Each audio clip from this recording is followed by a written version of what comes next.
Let's see if there's an improvement in the crypto space, led, of course, by Bitcoin and announced by Ladi Williams. Yes, definitely. So much happening today. ECB cutting rates today. So now all eyes on the US Fed and the Bank of England this time. But let's look at major stories right now in the market. We say crypto trading activity, that fell by 20%, marking the second month of a drop. That's in trading volume across exchanges. That's according to data from CC data there. And that means that post halving, we've seen volume drop right there in the market. That's trading volume. Then Robinhood is set to acquire Bitstamp, another crypto exchange. And this acquisition will bring Bitstamp's globally scaled crypto exchange to Robinhood with retail and institutional customers across the EU, UK, US, and Asia. Then, right here, we see 16 members of Congress, including Chairman of the House of Committee on Foreign Affairs, Rep. Michael McCall, penned a letter to President Biden and State Department officials, including Secretary of State Anthony Blinken, asking Biden administration to repatriate the Tigran Gambaryan, the executive at Binance that's held right here in Nigeria. It's one of the world's largest cryptocurrency exchange. Let's bring in Obinna Iwuno, now President, Stakeholders in Blockchain Technology Association of Nigeria. Great to have you on the show. Good to be here. So we have word now from the U.S. House Republicans demanding return of a crypto executive detained by the Nigerian government. How do you see this playing out? Well, I think that what the U.S. Senate and the government is doing is what every country would do for its citizen.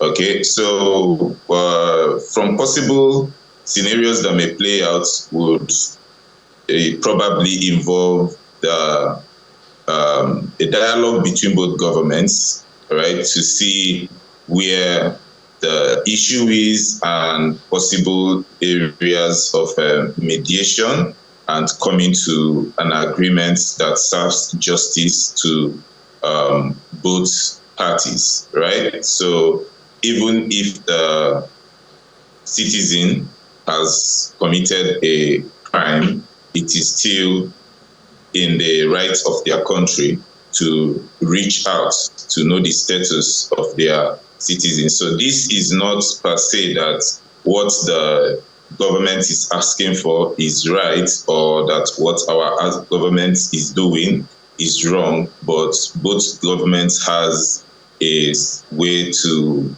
determine the possible outcome that is most suitable for parties in this case. All right, definitely we'll be expecting dialogue between both countries at this time. But let's look at crypto regulation in Nigeria. It looks like it's stalling a bit right now. Have you noticed any progress so far with discussions with the acting SEC Director General?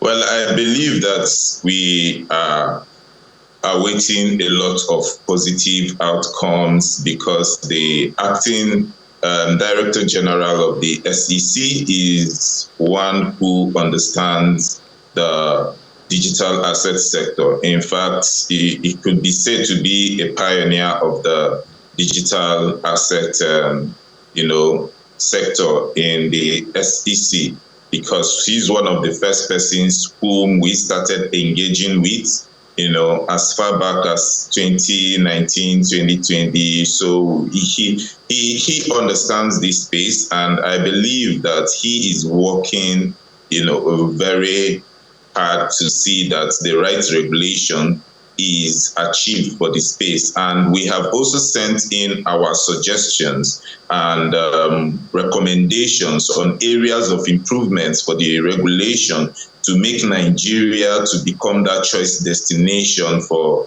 virtual assets, service providers, operators, businesses, and even traders alike, right? So we are very hopeful that this current management of the SEC is going to get it right, and the sector will receive that positive and right regulation that would help it to grow into an industry. All right, definitely. We'll keep watching to see how it all plays out. Thank you so much for joining us, Obinna Iwuno, President SEBAN. Thank you so much.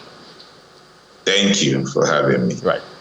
All right, so Minnie, there you have it. The U.S. Republicans there asking for the Binance executives asking for their citizens. Exactly. Their citizens. Yeah. I mean, it's a normal thing, and I think, as your guest said, we expect both governments to dialogue and come to a compromise. Definitely. So much to watch out for.